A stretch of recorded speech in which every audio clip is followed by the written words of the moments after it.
Haleluya, puji Tuhan, salam sejahtera bagi kita semua, Bapak Ibu keluarga besar GPDI LCAD Magelang. Kita kembali berjumpa dalam Renungan 79 hari ini. Mari Bapak Ibu sama-sama kita akan membuka Alkitab kita di dalam Ayub pasal yang ke-6. Kita akan membaca ayat 14 sampai ayat yang ke-30. Sekali lagi Ayub 6 ayat 14 sampai ayat 30. Demikianlah bunyi firman Tuhan. Siapa menahan kasih sayang terhadap sesamanya, melalaikan takut akan Yang Maha Kuasa. Saudara-saudaraku tidak dapat dipercaya seperti sungai, seperti dasar daripada sungai yang mengalir lenyap, yang keruh karena air beku, yang di dalamnya salju menjadi cair, yang surut pada musim kemarau dan menjadi kering di tempatnya apabila kena panas. Berkeluk-keluk jalan arusnya, mengalir ke padang tandus lalu lenyap. Kafilah dari Tema mengamat-amatinya dan rombongan dari Sheba mengharapkannya. Tetapi mereka kecewa karena keyakinan mereka. Mereka tertipu setibanya di sana. Demikianlah kamu sekarang bagiku, ketika melihat yang dahsyat takutlah kamu. Pernahkah aku berkata, berilah aku sesuatu, atau berilah aku uang suap dari hartamu, atau luputkan aku dari tangan musuh, atau tebuslah aku dari tangan orang lalim? Ajarilah aku, maka aku akan diam, dan tunjukkan kepadaku dalam hal apa aku tersesat. Alangkah kokohnya kata-kata yang jujur, tetapi apakah maksud celaan dari pihakmu itu? Apakah kamu bermaksud mencela perkataan? Apakah perkataan orang yang putus asa dianggap angin? Bahkan atas anak yatim kamu membuang undi, dan sahabatmu kamu perlakukan sebagai barang dagangan. Tetapi sekarang berpalinglah kepadaku, aku tidak akan berdusta di hadapanmu. Berbaliklah, janganlah terjadi kecurangan. Berbaliklah, aku pasti benar. Apakah ada kecurangan pada lidahku? Apakah langit-langitku tidak dapat membeda-bedakan bencana? Puji Tuhan Bapak Ibu, di dalam Ayub pasal yang ke-6 ini masih kepada keluhan tentang Ayub. Ya, bagaimanakah peristiwa kehidupan, masalah yang begitu berat, mengalami hal-hal yang begitu luar biasa yang dihadapi oleh Ayub ini. Maka kalau kita bandingkan dalam kehidupan kita di saat ini, tentu saja siapapun tidak akan menyukainya, ya. Tidak akan menyukai yang namanya masalah, tekanan atau kesulitan, penderitaan yang ada di dalam kehidupan ini. Ayub di dalam kesalehannya, dia saleh, dia jujur, dia orang benar, orang yang takut akan Tuhan, tetapi toh dia juga mengalami pergumulan hidup yang begitu berat. Namun di dalam menghadapi masa-masa sulit, ini dibutuhkan respon. Respon itu sangat besar pengaruhnya. Kita akan menjadi seperti apa? Kita akan menjadi orang yang kuat menghadapi masalah, atau justru sebaliknya kita menjadi orang yang lemah ketika kita menghadapi masalah. Itu tergantung dari cara pandang kita meresponi dari setiap masalah-masalah yang ada yang kita hadapi. Karena itu saya memberikan tema firman Tuhan hari ini Bapak Ibu, yaitu tentang respon. Ya, arti dari respon adalah tanggapan atau reaksi. Ayub, kalau kita belajar dari kehidupan Ayub ini Bapak Ibu, bagaimana dia menghadapi kesusahan, menghadapi masalah yang begitu berat, tetapi apa yang menjadi kesedihan bagi Ayub?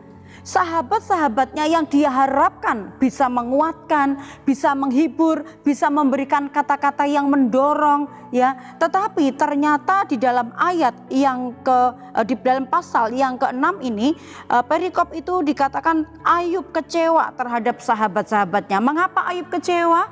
Karena sahabat-sahabatnya yang dianggap orang yang dekat dengan dia itu bisa mengerti kesusahannya, bisa mengerti penderitaan yang dia alami. Tetapi yang terjadi adalah justru sahabat-sahabatnya, orang yang dekat dengan dia itu tidak menghiburnya, tetapi justru menyalahkannya.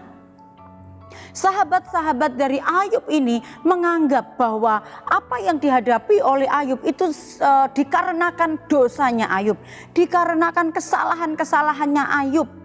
Mereka menghakimi Ayub, mereka menuding Ayub melakukan hal yang tidak berkenan di hadapan Tuhan. Padahal kalau kita boleh belajar Bapak Ibu bahwa Ayub ini dituliskan firman Tuhan, dia orang yang saleh, orang yang jujur, orang yang takut akan Tuhan. Tetapi ternyata bahwa keadaan bisa saja orang yang tidak tahu tentang kehidupan kita menilai yang tidak benar tentang kita, saudara. Ini yang terjadi dalam kehidupannya Ayub. Sehingga kalau kita melihat bahwa Ayub ketika dia menghadapi hal-hal yang tidak baik, yang tidak enak yang dia dengarkan dari mulut sahabat-sahabatnya adalah ada secara manusiawi Ayub ini merasakan kekecewaan, Ayub merasakan kesedihan, dia marah dan dia merasa sebagai manusia tidak berdaya, merasa tidak bisa melakukan apa-apa.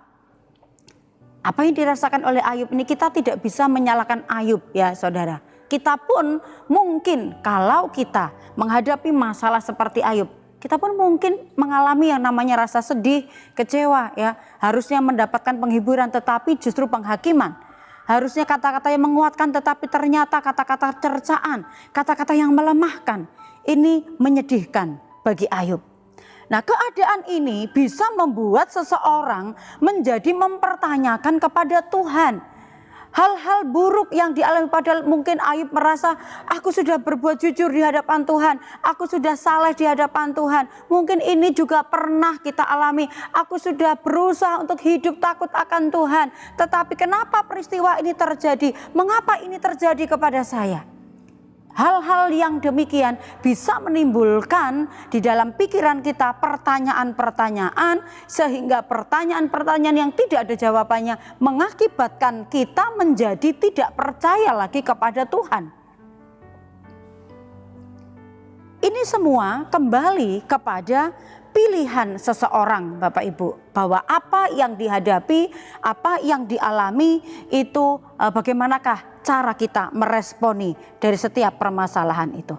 Ayub memang marah, kecewa, sedih, tetapi kalau kita boleh belajar, Ayub ini di dalam kemarahannya, di dalam kekecewaannya, di dalam kesedihannya, Ayub tidak tenggelam di dalamnya, tidak tenggelam di dalam kemarahannya.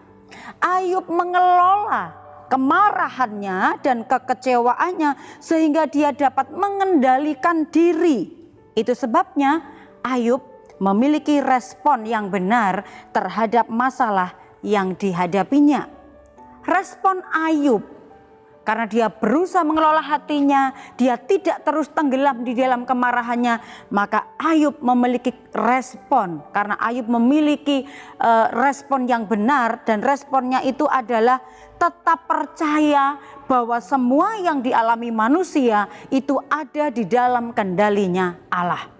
Yang kedua, memandang masalah itu sebagai alatnya Allah untuk menguji imannya. Karena itu ada ucapan daripada Ayub di pasal 23 ayat yang ke-10. Karena ia tahu jalan hidupku, seandainya ia menguji aku akan timbul seperti emas. Kepercayaan ini yang menjadikan Ayub dia tidak terlena, dia tidak terus tenggelam dalam kemarahan dan kekecewaannya. Respon yang baik akan menghasilkan tindakan yang baik saat kita menghadapi masalah. Seperti yang dialami oleh Ayub ini Bapak Ibu. Dia belajar meresponi hal-hal yang tidak baik itu dengan cara pandang yang baik. Meresponi dengan pola pikir yang baik. Sekalipun sahabat-sahabatnya, orang terdekatnya mencela dia, tetapi dia tidak mau terpengaruh, tidak mau menyimpan kemarahan itu lebih lama, karena itu justru akan mengganggu dan melemahkan imannya. Karena Ayub memiliki keyakinan yang penuh akan hatinya dan imannya bahwa rancangan Allah itu pasti tidak akan pernah gagal di dalam hidupnya. Itu sebabnya dia tetap memandang dan meresponi masalah itu semua ada di dalam kendalinya Allah. dan semua terjadi atas rencana dengan tujuan yang besar daripada Allah. Dan wujud daripada responnya Ayub, Bapak Ibu, di ayat 10, ayat 30, ayat 28 ya. Wujud dari respon yang dilakukan oleh Ayub adalah karena dia tetap percaya kepada Tuhan bahwa segala sesuatu yang terjadi, masalah yang dia hadapi itu semua ada di dalam kendalinya Tuhan. Dia percaya, dia tetap menguatkan hatinya kepada Tuhan. Maka di ayat 10 dikatakan dia tidak menyangkal firman Tuhan. Responnya, dia juga tetap menjadi pribadi yang tidak berlaku curang. Dia juga tidak berdusta, tetap hidup di dalam kejujuran. Ayub memiliki prinsip hidup yang kuat, memiliki kehidupan yang berkualitas secara rohani di hadapan Allah. Maka Ayub dapat meresponi setiap masalah-masalah itu dengan pandangan yang positif. Tetap menguatkan hati akan firman dan terus hidup di dalam kebenaran.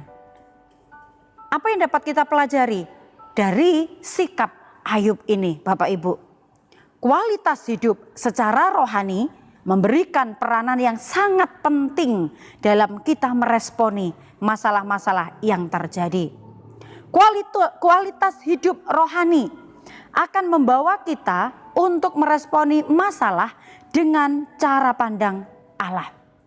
Oleh sebab itu Bapak Ibu, mari kita sebagai orang-orang yang percaya kepada Tuhan. Masalah boleh ada, masalah boleh terjadi dalam kehidupan kita, tetapi apakah yang menjadi pilihan kita? Bagaimanakah cara kita meresponi masalah itu? Itu semua ada tergantung dalam pilihan kita. Mari kita meresponi masalah bukan dengan tenggelam di dalam amarah, tetapi dengan berserah kepada Allah. Itu yang akan terus menjadikan kita orang-orang yang dewasa di dalam Tuhan, dan iman kita tidak akan mudah digoncangkan oleh apapun, oleh masalah apapun, karena kita memiliki penyerahan penuh kepada Tuhan dan percaya bahwa hidup kita ada di dalam kendalinya Tuhan. Semua yang terjadi, Tuhan memiliki rancangan, Tuhan memiliki rencana dan tujuan besar untuk melakukan hal yang ajaib dalam setiap kehidupan kita.